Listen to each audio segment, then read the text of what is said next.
কে phone phone phone phone করে মানুষ আছে ফোনে মজে, ফোন ফোন ফোন ফোন করে মানুষ আছে ফোনে মজে, জানে না সে কাকে কখন সাজাবে সে সাজে, জানে না সে কাকে কখন সাজাবে সে সাজে। রাতের ঘুমকে হারাম করে চ্যাটিং করে যায়, অবৈধ কাজে যুবক লিপ্ত হয়ে যায়।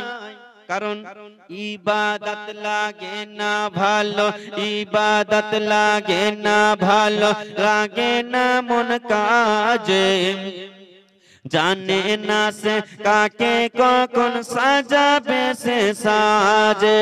ফোন ফোন ফোন ফোন করে মানুষ আছে ফোনে মজে, জানে না সে কাকে কখন সাজাবে সে সাজে। সাজানো গোছানো কত সুখেরই গো সংসার, আর মোবাইলের কারণে আজ ভাঙলো গো সংসার। ভাঙছে কিনা বলেন? সুন্দর সংসার ভাঙছে। কেমন করে শুনবেন? কেমন করে? নতুন বিবাহ হয়েছে আর বিবি বলতে আছে স্বামী গো আপনি যাবেন বিদেশে, স্বামী আপনি যাওয়ার পূর্বে স্বামী আমাকে একটা অ্যান্ড্রয়েড মোবাইল দিয়ে যান। কোন মোবাইল? অ্যান্ড্রয়েড, এই বড় মোবাইল। স্বামী বলতে আছে বিবি আমরা গরিব মানুষ বিবি, বড় মোবাইল নিও না, ছোট মোবাইল নাও। বিবি বলতে আছে স্বামী গো ছোট মোবাইল নিয়ে কি করব? স্বামী বলছে ফোন করবে। বিবি বলতে আছে স্বামী গো ছোট মোবাইলে অডিও কল হবে। কি কল? অডিও কল হবে। বলতে আছে স্বামী বলতে আছে তবে কি তুমি কি বলতে চাও বলো? বলে স্বামী গো অডিও কলে কথা বলে আমার মনটা ভরে না, আপনার সঙ্গে ভিডিও কলে কথা বলবো। নতুন মোবাইল কিনে দিবে, ঠিকাদারের কাছে গেছে। ঠিকাদার বুঝেন আপনারা তো ভালোই বুঝেন। ঠিকাদারের কাছে গিয়ে বলছে আমার বউ একটা মোবাইল নিয়ে তাড়াতাড়ি অগ্রিম টাকা দাও। টাকা নিয়ে ভাই বড় মোবাইল কিনে বিবিকে দিয়েছে। স্বামী বিদেশে গেছে গো, আরে স্বামী বিদেশে যাওয়ার পরে মাত্র 5 থেকে 6টা দিন স্বামীর সঙ্গে ভিডিও কলে কথা বলেছে। আরে ভিডিও কলে কথা বলার পরে যখন 10 দিন পার হয়ে গেছে গো, একটা অ্যাপ উঠেছে যে অ্যাপের নাম হচ্ছে ফেসবুক। কি ফেসবুক? আর ফেসবুকের সঙ্গে একটা ফ্রি আছে, আছে কিনা নাই? কি বলেন তো সেটা? মেসেঞ্জার পুরীর সঙ্গে তরকারি যেমন ফ্রি, তো ফেসবুকের সঙ্গে মেসেঞ্জার ফ্রি। মেয়েটা দেখতে আছে বা ছেলেটা দেখতে আছে গো একটা সুন্দর মেয়ের ছবি বা একটা সুন্দর ছেলের ছবি, এই ছবিটাতে টাচ করলো গো আর গিয়ে ডাইরেক্ট আপনার মেসেঞ্জারে উপস্থিত। মেসেঞ্জারে যেমন গিয়েছে, মেসেঞ্জারে গিয়ে বলতে আছে হাই। হাই বললো, ছেলেটা বলছে ভাই। কথাবার্তা চলছে ভাই, কথাবার্তা চলতে চলতে বলছে তোমার বিয়ে হয়েছে? তো মেয়েটা কি বলছে রেজিস্ট্রি হয়েছে, এখনই স্বামী নিয়ে যায়নি। যে কোন রকম করে রেজিস্ট্রিটা হয়েছে। কথা যখন ভালো করে হয়ে গেল বলছে যখন রেজিস্ট্রি হয়ে গেছে, যখন নিয়ে যাই না আমার বাড়ি চলে এসো। বাবা গো সকাল যেমনই হলো রিপোর্ট কিন্তু খারাপ। কে বিচার করবে? গ্রামের মরলকে ডাকা হলো আর মৌলভী সাহেব। এই তো হচ্ছে ভাই সংসার ভাঙা। শ্বশুর আপনার সুন্দর সংসারটাকে জড়িয়ে গেল, স্বামী সুন্দর সংসারটাকে জড়িয়ে গেল বিদেশে, আর মোবাইল আসাতে কিছু কিছু পরিবার বাবা এই মতো করে সংসার ভেঙে যাচ্ছে। এই কারণে তো বলেছে সাজানো গোছানো কত সুখেরই গো সংসার আর মোবাইলের কারণে আজ ভাঙলো গো সংসার আর ইবাদত লাগে না ভালো লাগে না মন কাজে জানে না সে কাকে কখন সাজাবে সে সাজে জানে না সে কাকে কখন সাজাবে সে সাজে সেলফি তুলতে গিয়ে কত জীবন চলে যায় তবুও যুবক যুবতীরা পরোয়া করে না করে না স্বামী স্ত্রী বসে আছে গো আর 7 বছরের ছেলে যেন কান্না করতে আরম্ভ করেছে কিন্তু রহিমার মা বলছে ও গো রহিমার বাপ ছেলেটা কান্না করছে দেখো দেখো এই ছেলেটার কান্না যদি থামাতে হয় তবে মোবাইলটা দিয়ে দাও সঙ্গে সঙ্গে কান্না থেমে যাবে কি কান্না থেমে যাবে একটা সূরা বের করে দিয়েছে বা গজল বের করে দিয়েছে ছেলেটা কান্না থামে না তো স্ত্রী হুরা মেরে দিচ্ছে আর বলছে তুমি বুঝতে পারো না এই কি দেখবে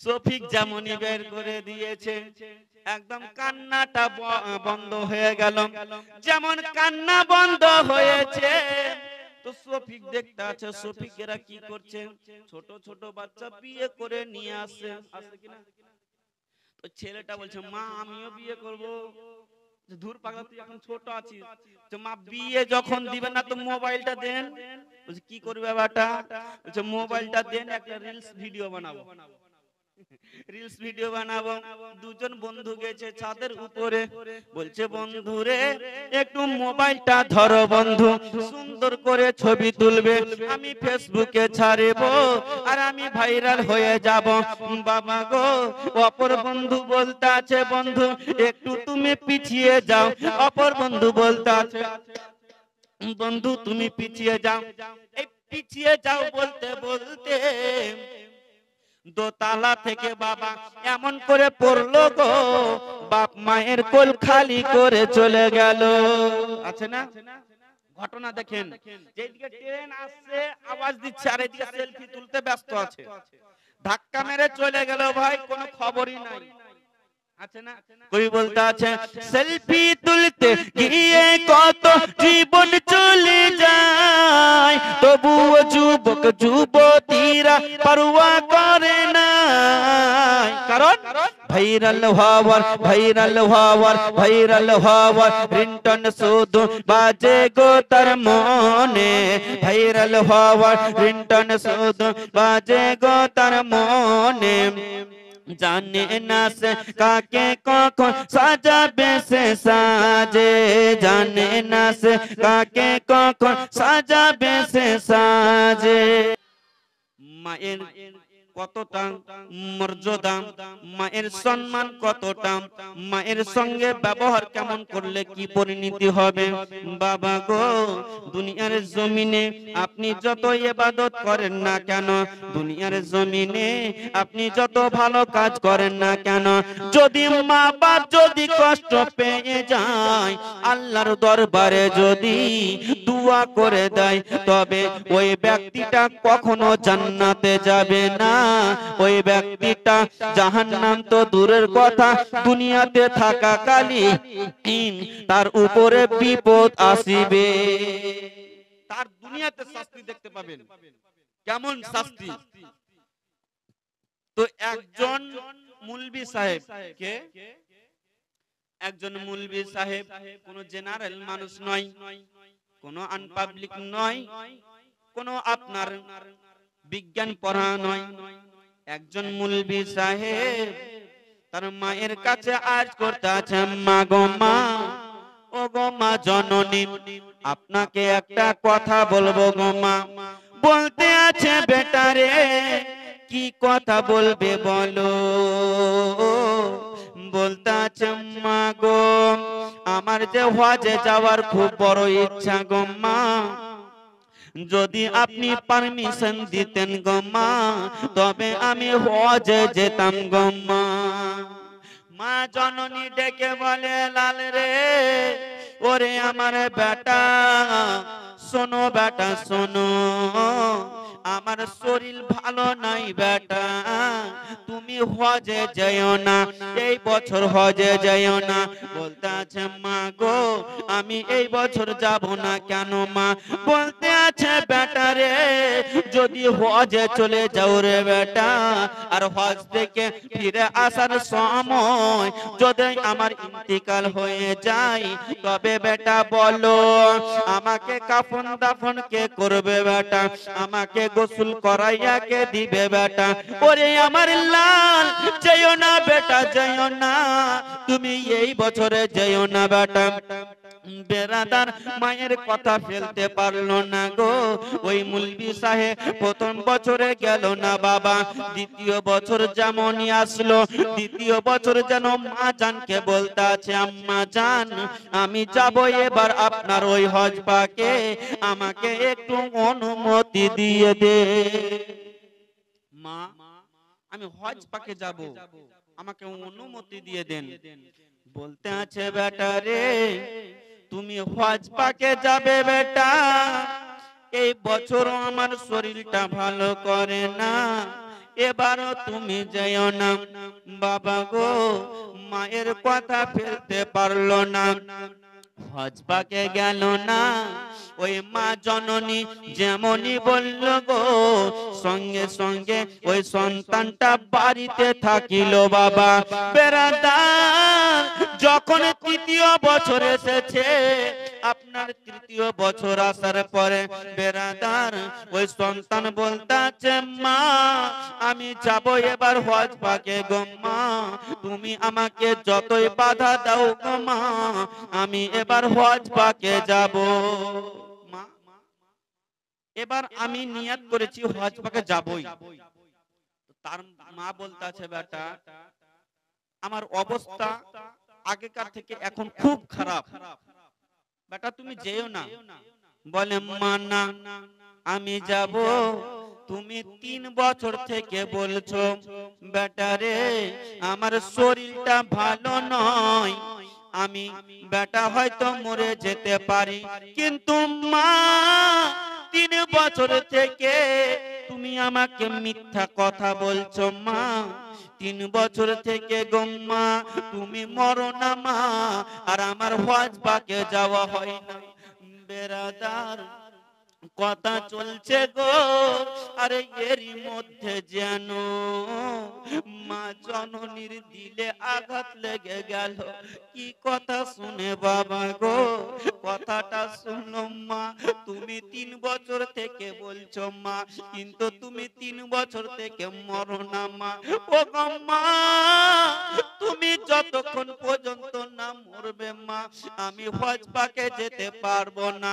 বলছে লালে রে এবারে যেও না বেটা, এবারে যাইও না রে, এবার আমি সত্যি সত্যি মারা যাব রে বেটা। বেরাদার ওই মুলবি সাহেব আপনার মায়ের কথা শুনলো না গো বাবা। এবার মায়ের কথা না শোনাতে বাবা গো বগলে একটা বই নিয়ে বাবা গো, হাতের তলাতে একটা বই নিয়ে বাবা গো বলতে আছে মা গো মা তুমি যতই বাধা দাও মা, আজকে আমি হজ পাকে রওনা হব গো মা। ও গো মা আজকে তুমি সততা যদি বাধা দাও মা তোমার কথা শুনবো না গো মা। বলছে বেটা রে একটু দেখ না রে বেটা আমার শরীরটা ভালো নাই রে বেটা, ওরে আমার বেটা রে 2 বছর দেখলে বেটা, 1 বছর দেখো বেটা, যদি আমি মা মারা যাই তবে বেটা আমার কাফন দাফন কে করবে বেটা? মা জননী বলতে আছে লাল রে যেও না বেটা, তুমি যদি চলে যাও আমি মা কার কাছে থাকবো বেটা বলো না।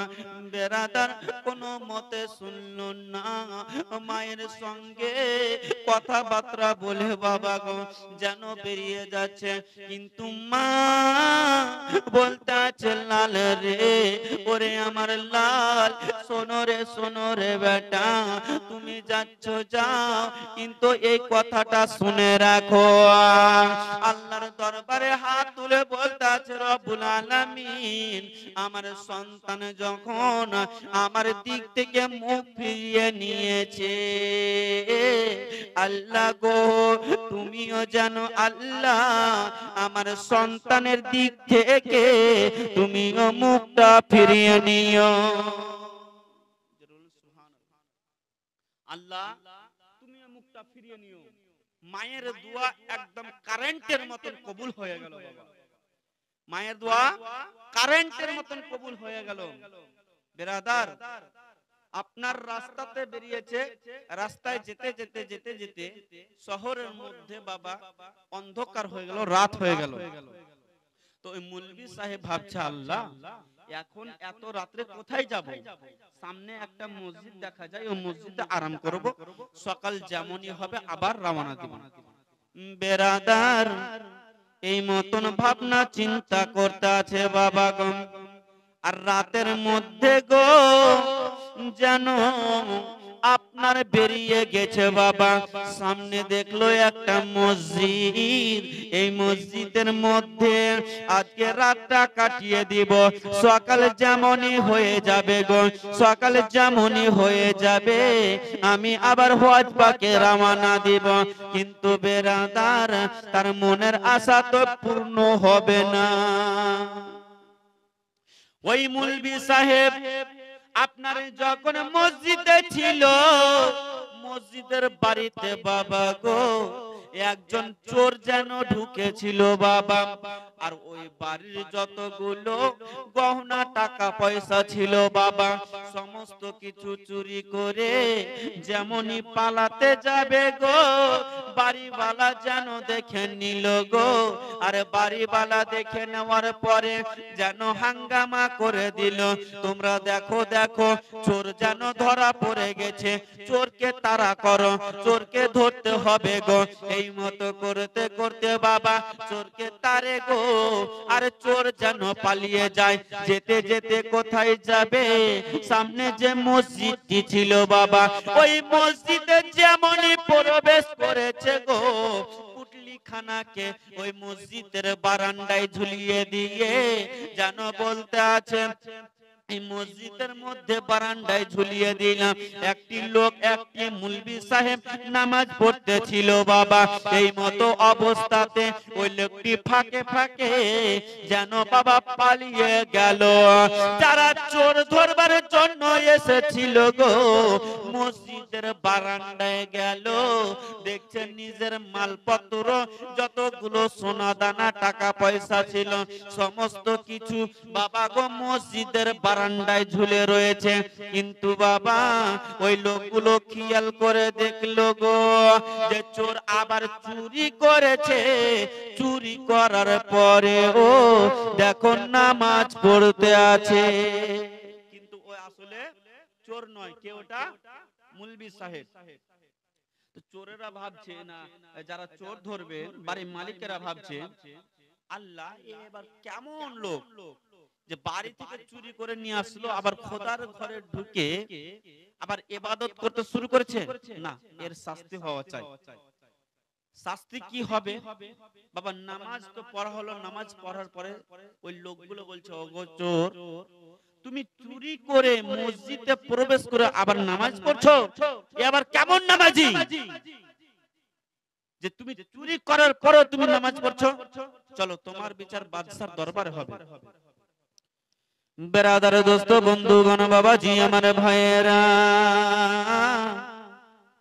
এবারে যেন ওই মৌলভী সাহেবকে নিয়ে যাওয়া হচ্ছে বাবা বাদশার দরবারে। যেমন বাদশার দরবারে গেছে গো, বাদশার দরবারে যেমনই গেছে যেন বাদশা বিচার করতে আছে। বাদশাকে সমস্ত কিছু ঘটনা শুনিয়ে দিল। আর সমস্ত কিছু ঘটনা শুনিয়ে দেওয়ার পরে বাদশা রায় দিচ্ছে গো, ও মৌলভী সাহেব শোনো শোনো, তোমাকে মৌলভী সাহেব বলা যাবে না, কারণ তুমি দাড়ি রেখেছো, টুপি মাথায় দিয়েছো, নামাজ পড়ছিলে, আবার চুরি করে তুমি নিজেকে চোর সাজতে চাইছো না। বলো বলো তোমার শাস্তি কি হওয়া উচিত? বেরাদার, ওই মুলবি সাহেব মুখ দিয়ে কোনো কথা বলে না গো বাবা। বাদশা রায় দিল গো, শোনো শোনো, যে ব্যক্তি ওই চোর যেন যে হাত দিয়ে চুরি করেছে, সঙ্গে সঙ্গে তোমরা যাও আর হাত দুখানটা কেটে নাও, হাত দুখানটা কেটে নাও। যেমনই বাবা গো হাত দুখানটা কেটে নেওয়ার কথা বলেছে বাবা, এবার বাদশাহ এলান করলো, শোনো গো, ওই ব্যক্তি যে চুরি করার পরে যে পা দিয়ে আমার ঘরে গেছিল, নামাজ পড়তে গেছিল, ওই পা দুখানটা কেটে নাও। বাবা গো, তৃতীয় নম্বর হুকুম হলো, শোনো শোনো, হাত পা তো কেটে নিবে, আবার যে চোখ দিয়ে দেখে, আবার যে চুরি করেছিল, আবার মসজিদে লুকিয়েছিল, ওই চোখ দুটাকে তোমরা তুলে নাও। বাদশার যেমনই হুকুম হলো গো, বাদশার হুকুম হয়ে যাওয়ার পরে ওই চোর যেন কান্না করতে আছে গো। ওই চোর বলতে আছে, আল্লাহ গো, মায়ের কথা কেন শুনলাম না? আজকে মায়ের কথা না শোনার কারণে আজকে আমার এই শাস্তি হচ্ছে। বেরাদার, এই দিকে বাবা ওই মুলবি সাহেবকে নিয়ে গেল গো, হাত কাটা হলো, পা কাটা হলো গো, চোখ দুটা উঠানো হলো, শাস্তি তো ভোগ করছে বাবা গো। এরই মধ্যে বাদশা বলল গো, তোমরা ঢোল নিয়ে এলান করে দাও, যে ব্যক্তি চুরি করবে, চুরি করার পরে যে ব্যক্তি খোদার ঘরে ঢুকে, যে ব্যক্তি ইবাদত করবে, যে ব্যক্তি নামাজ পড়বে গো, তার শাস্তিটা এই মত হবে। এলান হতে আছে, আর এইদিকে মুলবি সাহেবের কানে পৌঁছে গেল গো, আর বলতে আছে, ও রাজার সেনাপতিরা, শোনো গো, তোমরা এই কথাটা মুখ দিয়ে বলো না, এই কথাটা মুখ দিয়ে বলো না। বলতে আছে, তবে কি বলবো? মুলবি সাহেব বলতে আছে, বলো রে, যারা মায়ের কথা অমান্য করে চলে রে, যারা মায়ের কথা শুনে না রে, তাদের এই অবস্থা হবে। বাবা গো, ওই লোকগুলা যেন মুলবি সাহেবকে ধরে নিল। মুলবি সাহেব, আপনি বলতে কি চান বলেন না? মুলবি সাহেব বলেছিল, শোনো, তোমাদের কাজ তোমরা করে যাও, তোমাদের কাজ তোমরা করে যাও, করে যাও। কিন্তু বাবা লোকগুলো ছাড়লো না, লোকগুলো ছাড়লো না, লোকগুলো বলতে আছে, মুলবি সাহেব, আজকে আপনি বলেন না, যতক্ষণ পর্যন্ত বলবেন না, ততক্ষণ পর্যন্ত আমি আপনাকে ছাড়বো না। সমস্ত কথা খুলে বলল গো, আমার মা অসুস্থ ছিল, আমি হজ পাকে যাওয়ার জন্য রওনা হচ্ছিলাম, আমার মায়ের কথা শুনিনি, আমি হজ পাকে যাচ্ছিলাম, আর হজ পাকে যাওয়ার পরে রাত্রি হয়ে গেছিল গো, আর মসজিদে এসে আমি আরাম করছিলাম, চোরটা ঢুকে গেছিল, চোর পাল্লে গেছিল, আমাকে চোর ভেবে তোমরা সবাই ধরে বাদশার দরবারে হাজির করেছো, আমার হাত কাটা হয়েছে, আমার পা কাটা হয়েছে, আমাকে শাস্তি ভোগ করতে হয়েছে। বেরাদার, সবাই শুনে লজ্জিত হলো গো, বাদশাও শুনলো, বাদশা শুনে লজ্জিত হলো। বাদশা বলতে আছে, মুলবি সাহেব আমাকে ক্ষমা করে দেন। মুলবি সাহেব বলতে আছে, বাদশা গো, আপনার কোনো এতে ভুল নাই, বরঞ্চ যত ভুল করেছি আমি করেছি, আমি মায়ের কথা শুনিনি, এই কারণে আমার শাস্তি ভোগ করতে আছি, আমি শাস্তি ভোগ করতে আছি। বাদশা গো, আপনি যেটা রায় দিয়েছেন সেটাই রায় ঠিক আছে। ব্রাদার, বাপ মা যার বেঁচে থাকবে যদি বাপ মায়ের কথা অমান্য করেন তবে আপনার পরিণতি কি হবে দুনিয়ার জমিনে দেখবেন। কবি বলতে আছে, বাপ যদিও হয় খারাপ বাপের তাজিম ছেড়ো না, বাপের তাজিম ছেড়ো না। মা যদি হয় খারাপ মায়ের তাজিম ছেড়ো না, মায়ের তাজিম ছেড়ো না। বাপ মায়ের পদ তলে, বাপ মায়ের পদ তলে জান্নাতের ঠিকানা। আরো জোরে হবে সুবহানাল্লাহ। আর হাত দেখাচ্ছি মানে বুঝতে পারছেন পারছেন গো। আজ এদেরকে দুপুরে খিলাল ছিলেন, খিলাল ছিলেন,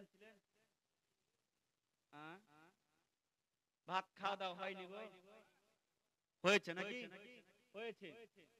আচ্ছা, যখন এই মত লাইন করেছিল, লাইন করার পরে প্রথমে পাত্তা দিয়েছিল, এই গল্প করছে যে আমার পাত্তাটা একটু ভালো লাগে, ওই গল্প করছে আমার পাত্তাটা খুবই সুন্দর, গেলাস দিয়েছে, গল্প চলছে, ভাত দিয়ে দিয়েছে ভাই, কিন্তু এরা বলছে মাংস কখন আসবে। এবার যখন আলু দিয়েছে গল্প চলছে, ডাল দিয়েছে গল্প চলছে, এরা ভাবছে মাংস কি আসবে না রে। যেমনই মাংস যে খা আগে খা তারপর দেখা যায়, কারোর দিকে দেখবো না। মাংস যেমনই দিয়েছে খেতে শুরু করেছি ভাই, হাত যেমনই দেখাবো সুবহানাল্লাহ বলবেন, জোরে বলো। আর মহাব্বতে ওই বলতে আছেন, বাপ যদিও হয় খারাপ বাপের তাজিম ছেড়ো না, বাপের তাজিম ছেড়ো না। মা যদি হয় খারাপ মায়ের তাজিম ছেড়ো না, মায়ের তাজিম ছেড়ো না। বাপ মায়ের পদ তলে, বাপ মায়ের কদম তলে জান্নাতের ঠিকানা। কে মা জননীর দিলে ব্যথা দিও না, ব্যথা দিও না। মা জননীর দিলে ব্যথা দিও না, ব্যথা দিও না। বেরাদার মা কি জিনিস গো আপনাদের সম্মুখে বলি বাবা। একজন মা যখন পেটে সন্তান ধারণ করে বেরাদার কতই না কষ্টকর হয় বাবা, কতই না কষ্ট সহ্য করে গো। একজন মায়ের যখন পেটে বাচ্চা যখন বাবা গো 7 থেকে 8 মাসের ভিতরে যখন পেটে চলে আসে গো, ওই মাকে জিজ্ঞাসা করেন, মা গো মা বলুন না আপনার সন্তানকে যখন পেটে রেখেছিলেন তখন আপনার কি অবস্থা হয়েছিল? ওই মা বলবে, বাবু রে আমার সন্তান যখন পেটে ছিল আমি যখন উঠতে চাচ্ছিলাম আমি কষ্ট পাচ্ছিলাম, আমি মা বসতে গেলে কষ্ট পাই, আমি মা খাবার খেতে গেলে কষ্ট পাই, আমি মা যদি খাবার না খাই তবুও কষ্ট পাই, আমি মা যদি বিছানা শুয়ে যাই তবুও মা কষ্ট পাই, বিছানা থেকে উঠতে গেলে আমি মা কষ্ট পাই, আমি মা এত কষ্ট পাই, এত কষ্ট পাই, নিজের কষ্ট নিজের কাছে রাখে। বেরাদার যখনই 9 মাস হয় গো, যখনই বাচ্চা প্রসবের সময় হয় গো বাবা, ওই মা রাতে একদিন শুয়ে আছে গো, আপনার ব্যথা বেদনা উঠে গেছে গো বাবা, আর যেন মাকে ডাক দিচ্ছে, মা গো ও গো মা জননী আমার পেটের ব্যথা উঠে গেছে গো মা, ও গো মা আমি সহ্য করতে পারি না গো মা, ও গো মা তাড়াতাড়ি করে ব্যবস্থা করুন না। বাবা গো মা জননী তাড়াতাড়ি করে ওই মেয়ের বাপকে ডাক দিচ্ছে, ও গো আমার স্বামী মাথার তাজ আপনি শোনেন না, দেখেন আমার মেয়েটা কেমন যেন কাটা মোরগের মতো ছটপট ছটপট করতে আছে। স্বামী গো, আমার মেয়েটাকে বাঁচাবার ব্যবস্থা করুন না। বেরাদারা, আব্বা রাত 12টার দিকে মোবাইলটা নিয়েছে বাবা গো, ডক্টরকে ফোন করছে, ডক্টর গো আমার মেয়েটার অবস্থা খুব খারাপ, তাড়াতাড়ি করে অ্যাম্বুলেন্স পাঠিয়ে দেন, আমার মেয়েটার অবস্থা খুব খারাপ। বেরাদার দেখবেন বাবা গো, ফোন করার পরে পরে অ্যাম্বুলেন্স এসে হাজির হয়ে যায়, মেয়েটাকে নিয়ে যাওয়া হয়। যখন নার্সিং হোমে, যখন হাসপাতালে ভর্তি করা হয় বাবা গো, ডাক্তার ট্রিটমেন্ট করতে আছে গো, বাইরে সবাই যেন অপেক্ষা করতে আছে। আল্লাহ, আমার মেয়েকে হাসপাতালে নিয়ে এসেছি আল্লাহ, নার্সিং হোমে নিয়ে এসেছি আল্লাহ গো, এখন আমার মেয়ের কি হবে গো আল্লাহ। ডাক্তার ট্রিটমেন্ট করে গো, ট্রিটমেন্ট করতে করতে বাবা গো, বাচ্চা যখন প্রসব হবে ডাক্তার দেখতে আছে গো, এই মেয়েটাকে বাঁচানো খুব কঠিন হয়ে যাবে, এই মেয়েটাকে বাঁচানো সহজ নয়।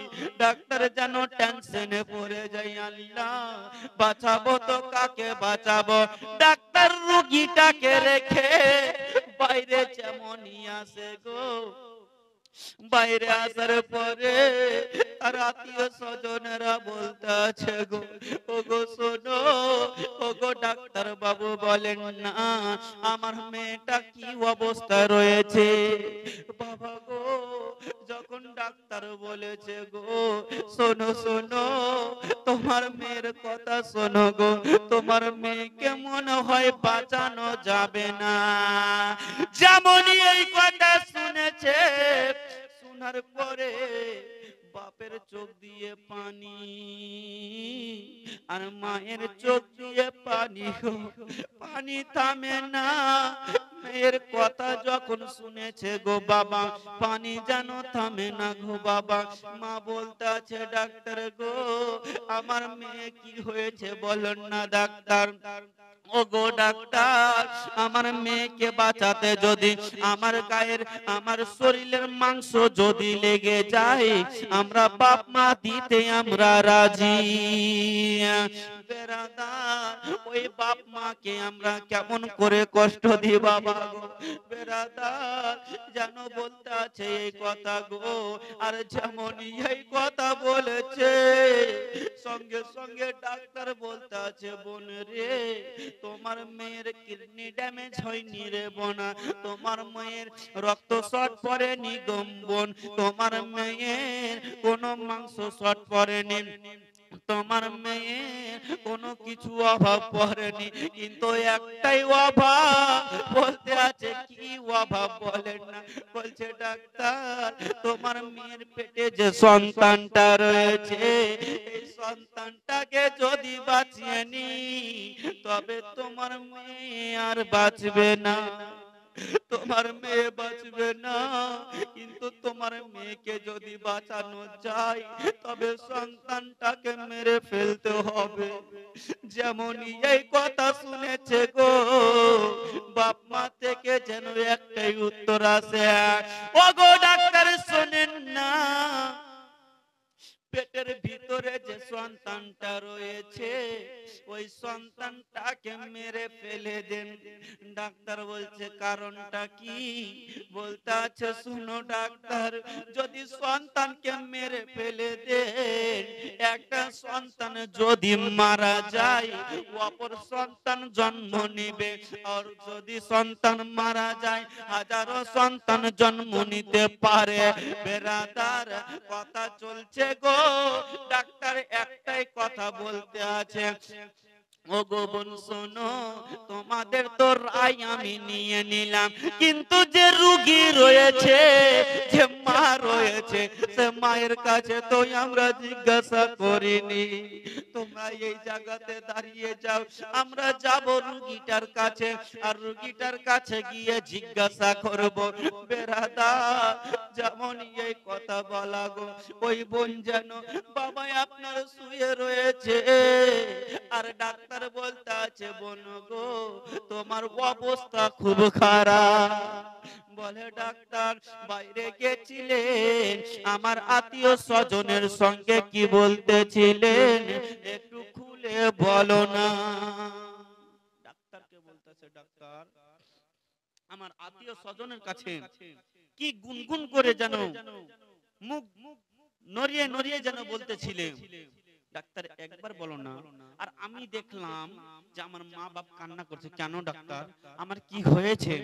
ডাক্তার বলতেছে বোন এমন একটা সমস্যা রে বোন, যে সমস্যা সারাতে গেলে একটা জীবন চলে যাবে, একটা জীব চলে যাবে।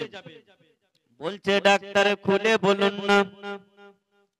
বলতে আছে শোনো বোন, তোমার পেটে যে সন্তান রয়েছে, এই সন্তানকে যদি বাঁচাতে চাও তবে তোমাকে মরতে হবে। তোমার মা বাপেরা বলতেছিল সন্তানকে মেরে ফেলে দাও, কিন্তু আমার মেয়েকে মেরে ফেলিও না। বাবা গো, যেমনই সন্তানের কথা শুনেছে কলিজাতে আঘাত লেগে গেল গো। আর জানো বলতে আছে ডাক্তার গো আমি মা কখনো পারবো না, আমি মা এই সন্তানের জন্য একটা জীবন কেন, আমি মা এই সন্তানের জন্য হাজারটা জীবন দিতে রাজি। ডাক্তার গো আপনি তো কষ্টটা বুঝেননি, আমার বাপ কষ্টটা বুঝেনি, আমার বোন কষ্ট বুঝেনি, আমার ভাই দাদারা কষ্ট বুঝেনি। আমি মা 10 মাস 10 দিন পেটে ধারণ করেছি, আমি মা জানি সন্তান যে পেটে রয়েছে, সন্তান যখন বড় হতে ছিল আমার কোথায় লাথি মারে না, লাথি মারছে তো আমার কলিজাতে। ওরে যুবক বন্ধুরা, মায়ের পেটে থাকাকালীন কলিজাতে লাথি মারো, আর দুনিয়ার জমিনে এসে মা বাপের বুকে কেমনে লাথি মারো রে। মা বলতে আছে ডাক্তার আমি মা মরে যাব, কিন্তু আমার সন্তানকে আমি মারতে আমি দিব না। আর আল্লাহ পাক সন্তানকে বাঁচিয়ে নিল, এমনকি মাকেও বাঁচিয়ে নিল। চলে বলুন সুবহানাল্লাহ। তো মা কষ্ট যে করেছে একমাত্র সন্তানের জন্য, এই সন্তান আজকে দুনিয়ার জমিনে এসে মা বাপকে খেতে দেয় না, দেখবেন সন্তানকে ভালোবাসবে। দুটো জিনিস বলে যায়, যখন আপনি বাড়ি ঘর দিবেন বাবা, সুন্দর একটা রুম বা ঘর বলেন না কি বলেন, ওই রুমটা সুন্দর করে টালি বসিয়ে বাপ মাকে জিজ্ঞাসা করেন তো আব্বা জান আম্মা জান ওই ঘরে আপনিই থাকবেন, আমার মা থাকবে আর আপনি থাকবেন। বাপ কখনো চাইবে যে ছেলে ওই ভাঙা ফুটা ঘরে থাকা, আমরা ভালো ঘরে থাকবো চাইবে? চাইবে না। বাপের মনটা আরো বড় হবে। বাপ বলবে আচ্ছা আমার ছেলে যখন বলেছে, তো আমার ছেলে যখন বলেছে তো তাকে উত্তরটা কি দিবে জানেন? তাকে উত্তর দিবে ছেলে রে আমি আর কদিন বাঁচবো, তুমি থাকো ওই ঘরে। জোরে বলুন সুবহানাল্লাহ। বাপ মা কখনো চাইবে না যে আমার ছেলে বিপদে পড়ুক।